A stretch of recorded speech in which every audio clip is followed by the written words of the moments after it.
하나님께 영광 올려드리겠습니다. 할렐루야. 예, 오늘 팔복 말씀을 다 찬양으로 정리를 해주셨습니다. 여러분, 사람은 저마다 습관이 다 있습니다. 여러분의 오늘 삶의 모습은 여러분의 어떤 습관에 의하여 이루어졌을 것입니다. 그래서 아미엘이라는 사람은 이런 말을 했어요. 오늘 내 삶은 습관이 짜놓은 천 조각이다. 이해가 되시죠? 그렇습니다. 습관에 의해 어떤 좋은 성과를, 인생의 성과 결과물을 얻기도 하고, 또 습관에 의해 중한 문제에 맞닥뜨리게도 됩니다. 건강한 몸으로 평생을 살아가기도 하고, 좋은 습관에 의해, 좋지 못한 습관에 의해 중한 병에 걸리기도 합니다. 그런 관점에서 보면 우리는 늘 살아가면서 이 드러난 결과에 관심이 많지요. 그렇죠?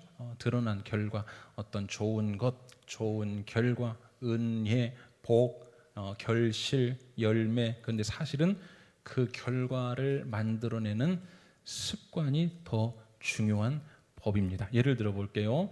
예수님의 공생의 사역 동안 그분의 능력과 역사와 기적과 이 사건들이 저는 그 결과 이면에 있는 것을 보게 됩니다. 뭘까요? 그분의 습관이 있었습니다. 성경에서 예수님의 습관이라 정확히 그렇게 명기에서 표현한 내용이 있죠. 예수께서 습관을 따라 감람산에 뭐하러 가시더라? 기도하러 가시더라. 습관을 따라. 여러분, 기도하는 습관이 있으세요? 습관을 따라 기도하러 가시더라. 습관을 따라 새벽 오히려 미명의 그 전날 어마어마한 큰 역사를 이루셨습니다. 그러면 피곤하죠. 그 다음날 어떻게 해야 맞습니까? 늦잠 주무셔도 좀 되지 않겠습니까? 그런데 습관이 또 홀로 한적한 곳에 기도하러 가시는 예수님의 습관. 그렇습니다. 예수님은 이것을 사람들에게도 요구를 하셨어요. 많은 사람들이 예수께 찾아와서 어떤 결과를 달라고 요청을 합니다. 좀 낫게 해주세요. 좀 영생을 좀 얻게 해주세요. 좀 복을 주세요. 문제를 해결해 주세요. 라고 요청할 때마다 예수님은 사안에 따라 물론 다릅니다. 단박에 해결해 주신 경우도 있지만 그렇지 않은 경우들을 눈여겨보셔야 합니다. 예수님은 그들에게 과정을 요구하십니다. 그래? 그러면 이렇게 살아봐. 돌아가서 너도 그처럼 한번 해봐. 그런 습관으로 한번 살아봐. 있는 것 나눠주고 팔고 그리고 오면 좋겠구나. 한번 살아봐.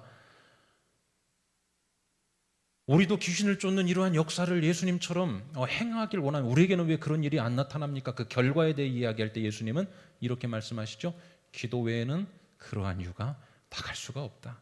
사랑하는 여러분, 오늘 어떤 복을 받고 싶어 하십니까? 어떤 결과를 얻고 싶어 하세요? 우리가 복을 얻기를 참 좋아하죠. 특별히 이 팔복 말입니다. 이 팔복 얼마나 귀해요. 제가 이 설교하면서 누누이 말씀드렸지만 세상에 그 불완전한 그러한 복들, 소소한 그러한 것들, 완전치 않은 그러한 복들 말고 완전하고 충분하고 충만한 이 복을 받아 누리시라. 지금 팔복을 하는 시간 동안 누누이 여러분께 말씀을 드렸는데 혹시 오늘 처음 듣는 것 같으신 분은 잘 안 들으셔서 그러실 가능성도 많은데, 여러분, 이 충만한 복 뭐였습니까? 천국을 얻음. 여러분, 이 팔복을 잘 보면 시작과 마지막 복이 두 개 다 똑같이 천국입니다. 자, 천국을 얻는 복, 그리고 위로받는 복, 그리고 긍휼히 여김을 받는 복, 땅을 얻는 복, 하나님을 직접 보는 복, 그리고 하나님의 아들 되는 복. 사실 우리가 구하는 복이 여기에 다 담겨져 있습니다. 그럼 한번 여쭙겠습니다. 이 복을 대답해 보세요. 받고 살아가십니까? 여러분, 이 복을 얼마나 우리가 받고 살아가십니까? 산상수훈이 더 놀라운 말씀이라고 말씀드렸던 것은 예수님께서 직접적으로 어떤 주석학자가 이런 표현을 썼다고 제가 드렸던 말씀이 있습니다. 이 산상수훈은 예수의 행복 이론이다. 이게 아마 첫 번째 시간 제목이었을 겁니다. 예수의 행복 이론이고 행복 처방이고, 예수님께서 사람들에게 너희들 이러한 삶의 습관을 한번 들여보고 살면 어떻겠니? 그러면 이러한 결과의 복이 주어질 텐데. 여러분, 다시 물어요. 여기 있는 이 8가지 완전한 복을 우리 삶 가운데 경험하고 받아 누리고 살아가십니까? 아니면 전혀 아니시거나 아니면 부분적이십니까? 혹시 이 대답에 대하여 자유롭지 못하거나 갈급함이 있다면 오늘 우리 삶 가운데 무엇이 문제인지, 어떤 삶의 모습이 문제이고 내 삶에 혹시 잘못 들여진 습관은 무엇이 있는지를 한번 돌아보는 시간이 되어야 할 것입니다. 왜냐? 8가지의 복, 하나님께서 우리에게 주시는 은혜와 복의 결과물은 그 과정을 통해 오기 때문입니다. 오늘 마지막 8번째 말씀, 여러분 여기까지 잘 따라와 주셔서 감사합니다. 오늘 8번째 10절입니다. 의를 위하여 박해를 받은 자는 복이 있나니 천국이 그들의 것입니다. 여러분 한번 따라해 주십시오. 의를 위하여 박해를 받은 자는 복이 있나니 천국이 그들의 것임이라. 여러분 천국의 복에 대하여 좀 어떻게 실감하고 사시는지 모르겠어요. 한때 이런 말이 있었죠. 한국 사람들이 이제 좀 잘 살아지기 시작할 때 그 예수님이 재림하시는 거에 대해서 조금 물려달라고 그렇게 하셨대요. 왜냐하면 실컷 기도해가지고 이제 좀 잘 살만하니까 오시면 어떻게 하냐고. 그래서 조금 여러분 혹시 오늘 우리에게 천국에서만 중생, 성결, 신유, 재림, 우리가 몸담고 있는 이 기독교 대한 성결교회 전도 표제의 4번째 이 재림의 신앙 참 중요하지 않습니까? 재림의 신앙, 이 천국 소망의 신앙과 믿음이 과연 우리에게 실제로 실감되는 그러한 신앙인지 한번 여쭙고 싶습니다. 천국의 복을 우리에게 주시는데 어떤 습관을 들여 사는 사람에게 주시냐? 의를 위해 박해받는 사람에게입니다. 자, 지금 박해의 시대는 아니에요. 예수 믿는다고 가지는 않습니다. 박해 시대는 아니기 때문에 조금 달리 해석 하나를 한번 해보겠습니다. 여러분, 지난 주의 말씀이 뭐였습니까? 어떤 습관 들이는 사람이었지요? 화평케 하는 자였습니다. 그러니까 예수 그리스도 믿는 사람들은 어디를 가든지 누구하고나 좀 이 화평을 이루는, 화평케 하는 사람이 되라, 이러한 말씀이었는데, 자, 아무리 화평을 이루려 해도 이룰 수 없는 경우가 있더라, 이거예요. 오늘 본문의 정황에서 나온 사례입니다. 예를 들어 볼게요. 당시에 이 복음서를 듣는 그 독자층은 누구였냐? 유대인들이었습니다. 그래서 마태복음 1장 말씀은 유대인의 족보에 대해서 먼저 시작하지 않습니까? 밑도 끝도 없이 족보라 이러면서 쭉 나오지 않습니까? 유대인들은 족보를 중요하게 여겼기 때문에 그들과 코드를 맞춰서 그들과 공감을, 라포를 형성해서 그들에게 복음 메시지를 전하는 것이었는데, 자, 유대인들이 복음을 듣고 그리스도교로 개종하기 시작을 합니다. 유대인들 집단에서, 그 견고하고 그 대단한 집단에서 그리스도를 믿고 그리스도교로 개종하면 그 안에서 화평이 이루어졌을까요? 불화가 생겼을까요? 질문이 너무 어렵습니까? 불화요. 유대인들 가운데 이제 불화가 생깁니다. 그리고 심지어 로마 황제의 숭배를 거부할 경우에는 반국가 사범으로 내몰리기까지 했습니다. 즉 박해가 일어나기 시작하는 거예요. 이럴 경우, 즉 화평을 이루지 못할 만한 이러한 상황에 처할 경우 어떻게 할 것이냐라는 것에 대하여 오늘 예수님이 주시는 말씀이다. 이렇게 받으셔도 무관합니다. 자, 이러한 상황 가운데 화평을 이룰 수 있는 방법 하나가 있긴 합니다. 뭘까요? 가짜 화평을 이루는 겁니다. 적당히 회색 분자처럼 문제 일으키지 않고 드러내지 않고 소란 피우지 않고. 자, 물론 여러분 삶의 스타일은 각양각색입니다. 여러분이 취하셔야 될 몫이에요. 그러나 예수 믿을 때 그러한 화평을 이룰 수 없는 의를 위하여, 의는 3가지라고 말씀드렸죠. 하나님과의 관계에 의한 의, 그리고 하나님의 성품을 닮아 살아가려고 하는 그러한 입장에서 의, 그리고 오늘 우리가 믿는 그리스도의 가치를 세상 가운데서 실현하고자 하는 의, 이 의를 위하여 살아갈 때 화평을 이룰 수 없는 경우가 있더라, 이 말이에요. 이럴 때 어떻게 해야 되냐? 오늘 예수님은 말씀하세요. 적당히 화평하게 하는 게 아니라 그 반대를 택해라. 무슨 말일까요? 상황을 드러내놓고 미움받는 편을 택해라. 박해받는 편을 택해라. 대가를 치르는 편을 택해라. 여러분 이해가 되십니까? 왜냐? 누가복음 6장에 보면 참 놀라운 말씀이 있습니다. 예수님께서 그 당시에 평지에서 설교하셨던 한 내용인데, 그 설교의 내용이 사람이 세 가지 경우에 화를 당할 것인데 너희들 이 세 가지 경우에 해당되지 않을지 잘 한번 돌아보라, 이렇게 말씀하세요. 자, 그 세 가지 화가 뭐였냐? 한번 들어보십시오. 화 있을진저 너희 지금 배부른 자여 너희는 줄이리로다. 지금 배부른 자. 화 있을진저 너희 지금 웃는 자여 너희가 애통하며 울리로다. 여러분 부연 설명 안 할게요. 왜 배부른지 아실 거고 왜 지금 웃는지 아실 겁니다. 자, 마지막 세 번째입니다.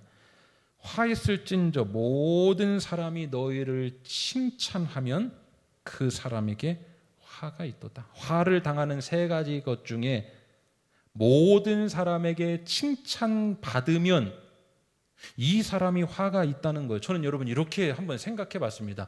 오늘 우리가 예수를 믿는다는 것, 의를 위하여 말씀을 가지고 예수 그리스도를 우리 안에 중심에 넣고 살아간다는 것, 이게 뭘까요? 진리의 예리한 칼날을 지금 붙들고 살아가는 겁니다. 여러분 이해가 되세요?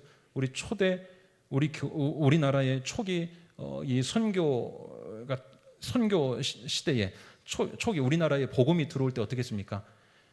신앙 아니면 죽음 둘 중에 하나였지 않습니까? 시대는 바뀌었어요. 시대 안에서 여러분 이게 재해석이 되어야 되는 건 맞지만 그게 지금 없어지진 않았습니다. 여러분 나름대로 오늘 이 시대의 의를 위하여 받을 수 있는 박해들, 우리에게 찾아오는 박해들이 있어요. 자, 그런데 예리한 진리의 검, 이 칼날을 붙들고 사는 사람이 그 말입니다. 세상과 모든 사람에게 칭찬받는다고 하면 그 삶이 과연 예수님 보실 때 어떨까? 여러분 어떻게 생각하세요? 모든 사람에게 칭찬받으면 너희에게 화가 있을지어다. 누가복음 6장의 평지 예수님의 설교 말씀입니다. 오늘 팔복의 말씀에서 주님은 이렇게 정리해 주십니다. 그렇게 살지 말고 반대편으로 살아라, 이 말이에요. 박해를 받으라. 의로 인한 박해, 예수님 때문에 받는 박해, 신앙 때문에 생기는 박해, 믿음 때문에 치러야 할 박해. 그러면 뭐가 따라온다? 천국이 따라온다. 여러분 생각해 보세요. 기독교 2000년 역사 가운데 얼마나 수많은 순교자가 참 많이 배출되었습니까? 그들은 우리와 재질부터 다른 사람이었을까요? 절대 그렇게 생각하지 않습니다. 그들도 우리와 성정이 똑같은 사람입니다. 그런데 그 천국을 받아 누렸던 순교의 피를 흘렸던 그분들의 우리와 다른 딱 한 가지는 아마 이거였을 겁니다. 오늘 이 말씀에 대한 깊은 믿음과 확신이 있었기 때문에 그 말이죠. 이 말씀에 대한 믿음이 있으면 순교도 감당할 수 있지만 이 말씀에 대한 믿음이 없으면 박해 하나도 우리가 여러분 감당할 수가 없습니다. 예수 믿으면서 편한 길만 가려고 하는 우리의 습성들 있지 않습니까?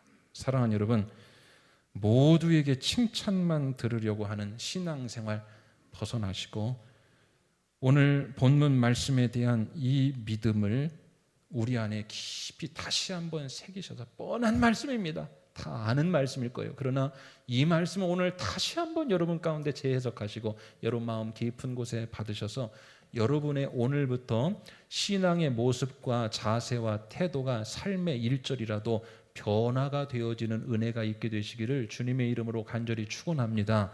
어떤 사람이 그랬죠.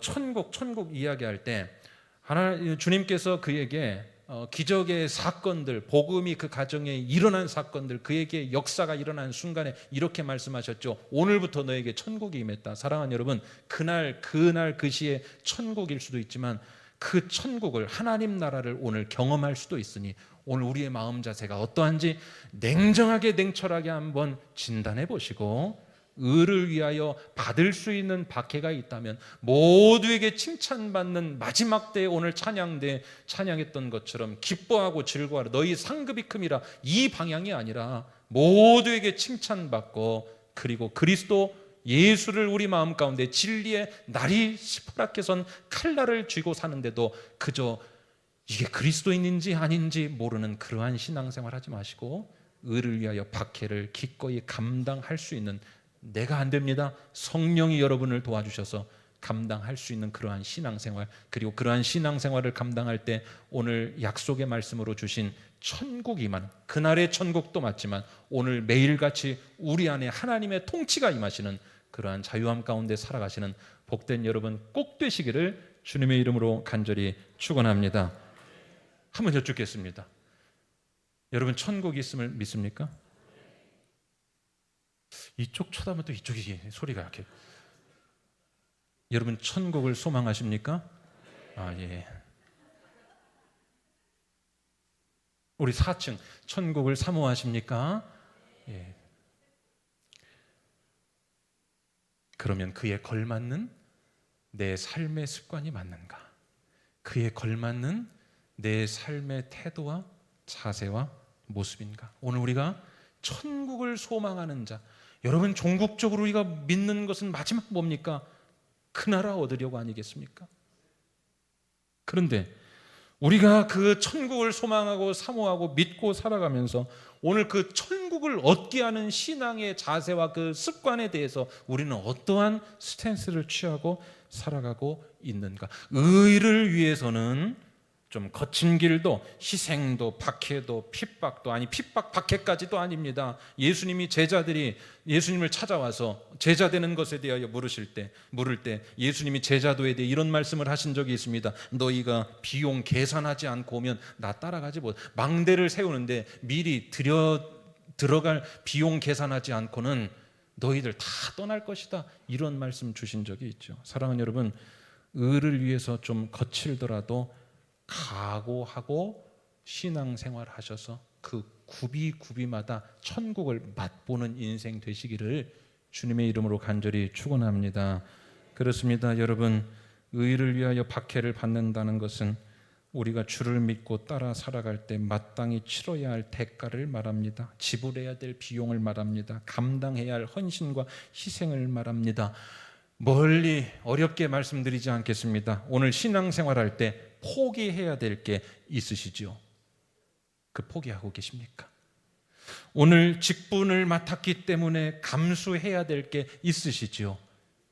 그거 하고 계십니까? 거기에 천국이 있는데요. 오늘 그리스도인이기 때문에 감내해야 될 게 있으십니까? 있지요. 그거 하고 계십니까? 오늘 본문 말씀은 기꺼이 하라 이겁니다. 기꺼이 하라. 피하지 말고 기꺼이 하라.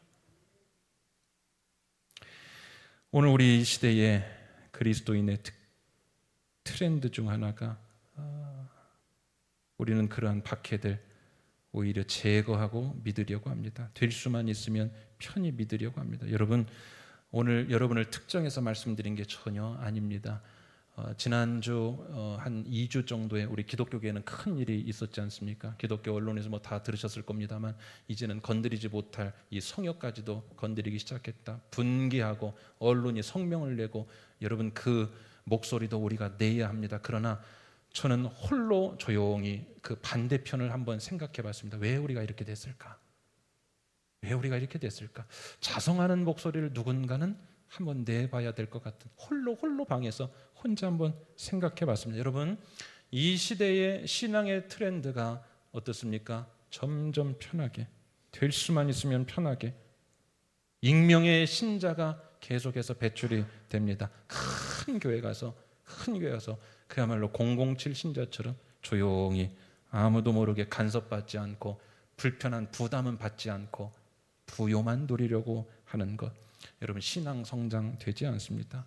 오늘날 신앙생활을 언제부터인지 모르는데 이게 여러분 통용되는데요. 누군가나 이것을 정확히 재단을 하고 진단하고 각 교회들이 이거에 대해서 여러분 문제의식을 갖는 것들이 어느 순간 약해져서 이게 둑이 터지지 않나 싶습니다. 설교도 쇼핑하듯, 그리고 편의시설, 그리고 편의 제공하는 것도 우리가 쇼핑하듯 하려고 하는, 우리만의 문제는 아닙니다. 전반적으로 여러분 시대의 문화의 흐름과 함께 이 신앙, 특별히 기독교, 이 사수해야 될 우리가 신앙의 모습도 현대의 트렌드와 비슷하게 맞물려 가는 게 없다 하면 거짓말입니다.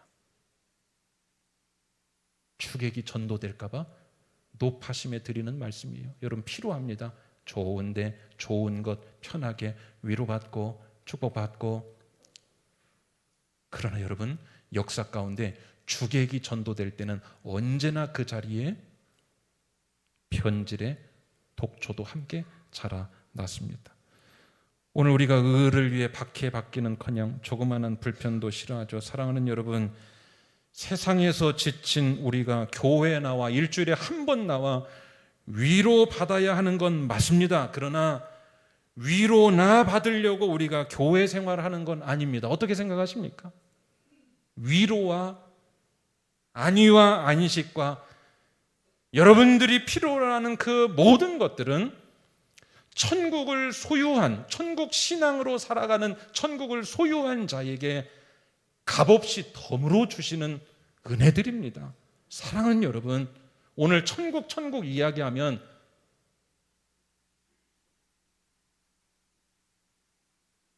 여러분, 천국에 대한 소망을 이 시간, 이 시대 가운데 다시 한번 깊이 생각하시고, 날마다 천국 소망, 내가 천국 빼앗기지 않으려고 그러한 믿음을 가지고 살아가실 때 거기 안에요, 위로도 안식도 기쁨도 감사도 만족도 힐링도 다 있습니다. 천국을 소유한 자, 천국 소망에 대하여 간절한 마음을 가지고 그 초기에 순전했던 마음으로 신앙생활했던 그들과 같이 우리도 천국 빼앗기지 않으려고, 오늘도 천국의 그 한 평이라도 내가 사수하려고 그렇게 신앙생활할 때 거기에 따르는 팔복의 온전한 복들이 파생되어져서 여러분 피로에 맞게 받아 누리시는 복이 있으시기를 주님의 이름으로 간절히 축원합니다. 그래서 적어도 우리 서울수정교회의 성도님들은 그 팔복 안에, 온전한 복 안에 있는 내가 필요한 위로나 빼서 뭐 이게 아니라 전체적인 천국을 소망한, 말씀드렸던 것처럼 이 팔복의 처음도 천국의 복, 마지막도 천국의 복, 천국이 시작하고 뒤에서 막고 있고 그 안에 있는 모든 것들은 천국을 소유한 자에게 거저 주시는 은혜이니 여러분 이 복 누리시기를 주의 이름으로 간절히 축원합니다. 이 안에 다 담겨 있어요. 그래서 좀 적용을 해봅시다. 우리가 세상에 나가서도 이제 좀 드러내놓고 천국 신앙 일념으로 살면 그 안에서 하나님이 다 주세요. 세상에 나가서도 좀 드러내놓고, 우리 서울수정의 신자들은 절대 이제 밖에 나가셔서 이순신 정신 신앙 하지 마시기 바랍니다. 내가 교인됨을 아무에게도 알리지 마라. 내가 집사임을 아무에게도 알리지 마라. 그런 분 없게 되시기를 축복합니다. 여러분, 그러한 결단이 있을 때 거기에서 천국이 계속해서 피어납니다. 내가 오늘 이 땅의 것을 위하여 가리면 가릴수록 천국은 적어집니다. 그러나 내가 이 땅에서 의를 위하여 박해를 받고 드러내놓고 예수 그리스도로 사는 사람으로 좀 창피하기도 하고 때로는 맞지도 않는 것 같고 시대의 흐름과 영행하는 것 같기도 하더라도 그렇게 의를 위하여 핍박받는다는 것은 드러내는 겁니다. 드러내는 겁니다. 정체를 가지고 사는 겁니다. 진리의 칼날을 이 안에 품고 그것을 무디게 하지 않고 그 칼날을 드러내놓고 살아가는 겁니다. 그러할 때 여러분 천국을 얻으시기를 주의 이름으로 간절히 축원합니다. 오늘 이 시대 그리스도인들의 힘이 많이 약해졌죠. 사회에서의 선한 영향력도 많이 약해져 있습니다. 왜일까요? 의를 위한 박해와 희생과 각오, 헌신이 사라지기 시작하면서부터였습니다. 이것은 제 말이 아니라 한 데이터가 이를 잘 뒷받침해주고 있습니다. 기독교 사회학자였던 로드니 스타크라는 교수는 박해 시대의 기독교를 분석 연구를 하고 이러한 흥미로운 통계를 내놓게 되었습니다. 잘 들어보십시오. 예수님의 12제자로 시작한 기독교인은 주후 40년에 1000여 명, 약 1000명 정도, 전체 로마 인구의 0.0017%밖에 되지 않았습니다. 그런데 굉장히 강력한 영향력이 있었죠. 그러니까 여러분, 저는 거꾸로 이렇게 생각해 봤어요. 오늘 우리가 여기서 모여서 뭐 마지막 찬양할 때 뭐 이 땅을 뭐 어떻게 하소서 이게 무슨 의미가 있을까 이렇게 생각하시는 분 있으면 여러분 큰 오해입니다. 로마 제국 안에서 1000여 명으로 시작한 게 세상을 변화시켰던 것처럼 1000여 명이면 그 반절이 지금 우리 교회죠. 그 성도들이 한 마음으로 나가면 오늘부터도 역사 시작되는 줄로 믿으시기를 축복합니다. 자, 그렇게 0.0017%였는데 이 기독교가 로마 제국의 박해를 받기 시작합니다. 10년마다 무려 40% 이상의 경이로운 성장을 합니다. 경이로운 성장, 내외적 성장을 말해요. 숫자만 늘어난 게 아닙니다. 영향력이 어마어마해졌습니다. 주 313년경에는 로마 전체 인구의 16.2%가 기독교인, 주후 350년경에는 로마 인구 전체 56.5%까지로 성장을 합니다. 놀라지도 않으시네. 그래서 여러분, 그 서구에 그 기본 정신이 다 뭘로 깔려 있어요? 그렇죠, 그리스도, 기독교. 서구의 철학을 이해하려면 이 기독교 신앙을 이해하지 않고는 풀어지지가 않습니다. 자, 그런데 여기까지는 좋아요. 그랬던 기독교가 급쇠락하는 그 포인트가 어디서부터인 줄 아십니까? 교회와 성도에 대한 박해가 사라진 서구 교회에서부터 급속도로 쇠퇴하는데, 역시나 경이로운 속도로 쇠퇴하기 시작합니다. 박해가 사라져요. 박해가 사라지니까 놀랍게도 천국 소망도 같이 사라집니다. 여러분, 이 말 뜻 이해가 되십니까? 박해가 사라지니까 천국 소망도 같이 사라져요. 믿기는 편해졌습니다. 그러자 더 편히 믿고 싶은 겁니다. 의를 위한 대가 지불을 하지 않습니다. 한국 교회가 서구 교회의 전철을 밟고 있다고 하는데 매우 두려운 이야기입니다. 우리 사랑하는 성도님들, 최선을 다해 신앙생활하고 계신 것 알고 있고 그러리라 믿습니다. 그러나 오늘 말씀드리는, 힘주어 말씀드리는 이유는 그겁니다. 여러분, 신앙 여정 중에 절대로 잊지 마십시오. 뭐냐? 신앙생활 결코 편히 믿는 게 좋은 게 아니란 걸 잊지 마시기를 바랍니다. 몸이 편할수록 나이 들면 근육이 다 빠져버립니다. 걸을 수가 없습니다. 의를 위한 대가집을 감당할 때 거기에서 천국 소망이 강해진다는 사실을 믿고 오늘 한 걸음 한 걸음 살아갈 때 나에게 주어진 일들, 나에게 주어진 어려움과 신앙과 직분을 맡고 그리스도인으로 살고 예수 때문에 우리 앞에 거칠 것이 있는 그러한 길을 절대로 피하지 마시고 그것을 감당하는 한 걸음 디딜 때 거기에 또 천국이 주어지고, 아멘이십니까? 한 걸음 나아갈 때 그 안에 또 천국의 소망이 주어지고, 그렇게 살다가 여러분 영원한 천국, 하루하루 천국의 맛을 좀 보다가 영원한 천국 가게 되시기를 주의 이름으로 간절히 축원합니다. 우리 성도님 중 한 분이 결혼을 하셨어요. 과거에 남편과 그 집안은 신앙생활을 전혀 하지 않는 분이셨습니다. 그러니까 이 여성, 결혼한 이 본인만 교회를 열심히 다니다 보니 이제 문제가 생겼습니다. 갈등도 생기죠.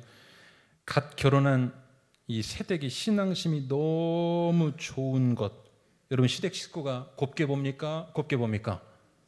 그러죠. 야, 저 큰일 났다고 예수 미쳐가지고 또 있는 거 다 교회에다 갖다 바치다. 이게 주 레파토리 아닙니까?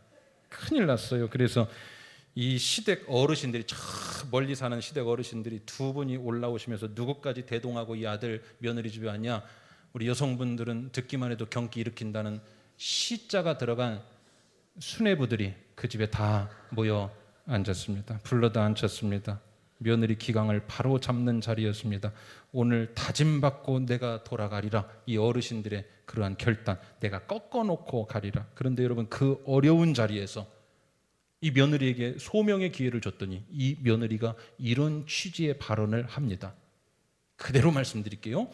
저는 만일 양자택일을 하라 한다면 예수님은 버릴 수 없습니다. 그럼 누구를 버리겠다는 거예요? 넘어갑시다. 너무 세서. 양자택일을 하라면 예수님 쪽은 버릴 수 없어요. 굉장히 쇼킹이죠. 제 인생에 예수님이 저를 어떻게 살려줘? 우리 가정을, 우리를 어떻게 예수님이, 저는 제 인생에 예수님보다 앞선 것은 둘 수가 없고, 굉장한 쇼킹이죠. 분위기가 싸해졌습니다. 어떤 일이 벌어질지 예상이 되시죠?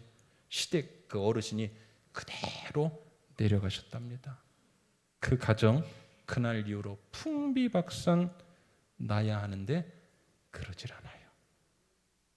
의를 위해 박해를 가고 한 그 지점에 천국이 임했어요. 여러분, 이 말씀이 참 중요합니다. 아브라함이 모리아산에 가서 아들을 바치라 했을 때 바치려고 각오한 그 순간의 수장이 보여지기 시작했죠. 아멘이십니까? 사랑하는 여러분, 스티그마, 사도 바울께서 말씀하신 내 안에 예수의 흔적이 있노라, 이게 무슨 말씀입니까? 여러분이 살아가면서 구비구비마다 예수를 위하여 박해, 예수를 위하여 어려움, 예수를 위하여 헌신, 희생, 고난받은 그 각오, 그 지점에 천국에 대한 꽃이 피어난다는 사실을 믿고 그 열매들을 맛보며 살아가시기를 주의 이름으로 축원합니다.